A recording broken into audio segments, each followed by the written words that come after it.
Hello everyone, welcome back to my YouTube channel.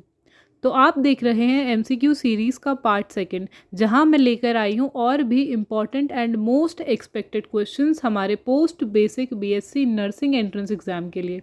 अगर आपने part first miss करा है तो मैं आपको लिंक डिस्क्रिप्शन में प्रोवाइड करा दूँगी, आप वहाँ पर जाकर देख सकते हैं। तो बिना टाइम वेस्ट किए चलिए शुरू करते हैं पार्ट सेकेंड। तो हमारा पार्ट सेकेंड का पहला क्वेश्चन है, which type of immunity is provided by vaccination. किस टाइप की इम्यूनिटी हमें वैक्सीनेशन के थ्रू प्रोवाइड की जाती है। Option A is natural active, option B is artificial active, option C is natural passive immunity and option D is artificial passive immunity. तो सबसे पहले जो इम्यूनिटी टॉपिक है वही हमारे एग्ज़ाम पॉइंट ऑफ व्यू के लिए बहुत इंपॉर्टेंट है। तो इम्यूनिटी बेसिकली एक्टिव और पैसिव होती है। अब उसमें natural active immunity, natural artificial active immunity. तो जो हमारा करेक्ट आंसर है वो है इसका आर्टिफिशियल एक्टिव इम्यूनिटी, क्योंकि जब हमें वैक्सीनेशन प्रोवाइड की जाती है, हमें दी जाती है, तो उससे क्या होता है कि हमारी बॉडी में आर्टिफिशियली एंटीबॉडीज़ डाली जा रही हैं, उससे क्या, इसीलिए वो हमारा आर्टिफिशियल एक्टिव इम्यूनिटी में आ जाता है। नेक्स्ट क्वेश्चन है, क्वेश्चन नंबर सेकेंड जो है, the Apgar score is assessed at. जो अपगार स्कोर है, अगर आपको अपगार स्कोर की फुल फॉर्म पता है तो आप मुझे कमेंट सेक्शन में बता सकते हैं। तो अपगार स्कोर कितने टाइम में हम उसको असेस करते हैं। 1 to 5 minute after birth, 5 to 10, 10 to 15 और 15 to 30 मिनट्स आफ्टर बर्थ। तो जो इसका करेक्ट आंसर है क्वेश्चन नंबर 12 का, वो है हमारा option A, 1 to 5 minute after birth. हमें पहले 1 to 5 मिनट, इसका मतलब है इमीडिएटली आफ्टर बर्थ हमें क्या करना होता है, अपगार स्कोर चेक करना होता है। नेक्स्ट क्वेश्चन है हमारा, the normal range of blood pressure of an adult is. जो नॉर्मल रेंज है ब्लड प्रेशर की, नॉर्मल अडल्ट जो होता है उनकी, वो क्या है, कितनी है। तो 120/80 mmHg, 140/90 mmHg, 160/100 और 100/60 mmHg। तो जो नॉर्मल ब्लड प्रेशर की रेंज है वो है हमारी 120/80 mm ऑफ Hg। अगर आपको Hg पता है, mm ऑफ Hg, यहाँ पे Hg किस के लिए यूज़ हुआ है, किसको डिनोट करता है, तो आप मुझे ये भी कमेंट सेक्शन में बता सकते हैं, क्योंकि ये चीज़ें बेसिक हैं। नेक्स्ट क्वेश्चन है, dash which electrolyte imbalance is commonly seen in Addison disease. जो एडिशन डिजीज़ है उसमें किस इलेक्ट्रोलाइट के इम्बैलेंस की वजह, कौन सा इलेक्ट्रोलाइट बैलेंस मतलब हमें कॉमनली दिखता है। तो इसका पहला ऑप्शन है हाइपर कैलीमिया, ऑप्शन बी है हाइपोकैलीमिया, ऑप्शन सी है हाइपरनेट्रीमिया, ऑप्शन डी है हाइपोनेट्रीमिया।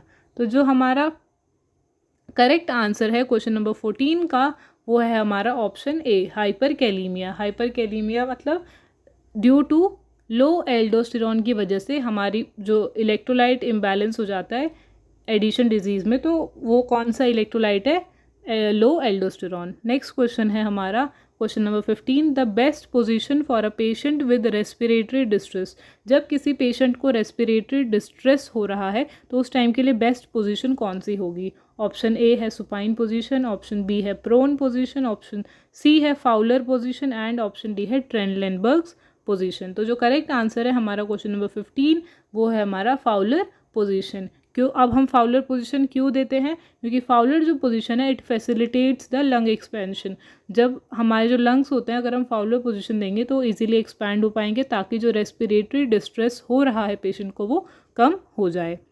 नेक्स्ट क्वेश्चन है question number 16, which hormone is secreted bye posterior pituitary gland. जो हमारी पिट्यूटरी ग्लैंड है, पिट्यूटरी ग्लैंड का भी पोस्टीरियर जो पार्ट है, पोस्टीरियर पिट्यूटरी ग्लैंड से कौन सा हार्मोन सिक्रीट होता है। सो क्वेश्चन नंबर 16 का हमारा फर्स्ट ऑप्शन है ग्रोथ हार्मोन, ऑप्शन बी है ऑक्सीटोसिन, ऑप्शन सी है थायरॉक्सिन एंड ऑप्शन डी है इंसुलिन।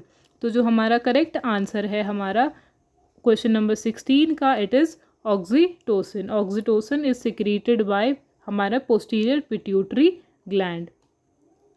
नेक्स्ट क्वेश्चन है हमारा क्वेश्चन नंबर 17, जो हमारा वीडियो का 7th क्वेश्चन है, बट हम एक्चुअली अभी सेकंड सीरीज़ में है, इसीलिए ये हमारा 17th क्वेश्चन है। तो प्राइमरी फोकस है साइकेट्रिक नर्सिंग का वो किस पे है? Physical health, mental health, nutritional health और रिप्रोडक्टिव हेल्थ। तो जो इसका करेक्ट आंसर है वो है हमारा option B, that is mental health. Next question है question number 18, which of the following is an example of non probability sampling in research. तो इसका जो फर्स्ट ऑप्शन है वो है हमारा simple random sampling, stratified sampling, convenience sampling और D option cluster sampling.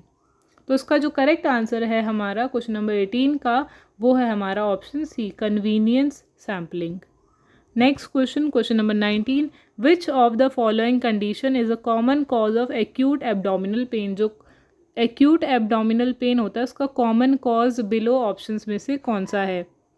Option A appendicitis, option B migraine, option C bronchitis, option C nephritis. तो अगर हम ध्यान दें, अपेंडिक्स जो होता है वो हमारे अब एब्डोमेन वाले एरिया में होता है, माइग्रेन जो होता है वो हमारे हेड से रिलेटेड है, ब्रोंकाइटिस हमारे लंग से रिलेटेड, और नेफ्राइटिस जो नेफ्रॉन्स हैं ये हमारे किडनी से रिलेटेड है। पर जो अपेंडिक्स हैं, अपेंडिसाइटिस है, ये क्या है हमारा करेक्ट आंसर है। क्यों? क्योंकि अपेंडिसाइटिस, अपेंडिक्स जो होता है हमारे एब्डोमेन की तरफ होता है, एब्डोमेन में होता है, सॉरी। तो नेक्स्ट क्वेश्चन है हमारा क्वेश्चन नंबर 20, जो वीडियो का लास्ट क्वेश्चन है इस पार्ट का, the normal haemoglobin level for adult female. अब जो हमारा अडल्ट हीमोग्लोबिन अलग चीज़ है, बट मेल हीमोग्लोबिन का लेवल अलग होता है और फीमेल का अलग होता है। मेल का कंपैरेटिवली फीमेल्स से ज़्यादा होता है। तो जो फीमेल का पूछा गया हमसे क्वेश्चन में वो कितना होता है? 8 to 10 ग्राम पर डेसीलीटर, 10 to 12 ग्राम पर डेसीलीटर, 12 to 16 ग्राम पर डेसीलीटर और 16 to 18 ग्राम पर डेसीलीटर। तो जो हमारा करेक्ट आंसर है क्वेश्चन नंबर 20 का ये है हमारा 12 to 16 ग्राम पर डेसीलीटर। तो वीडियो के ख़त्म होने से पहले एक क्वेश्चन मैं आपको देती हूँ सॉल्व करने को, कि हमें आप मुझे कमेंट सेक्शन में ये बताइए कि हमारा जो नॉर्मल अडल्ट मेल का हीमोग्लोबिन, नॉर्मल हीमोग्लोबिन लेवल होता है वो कितना होता है, और उसका आंसर जो ये बिलो ऑप्शंस है यहाँ पे जितने भी, इनमें से ही एक है। तो इसका आंसर आप मुझे कमेंट सेक्शन में बता सकते हैं। So thanks for watching and don't forget to like, comment, share and subscribe.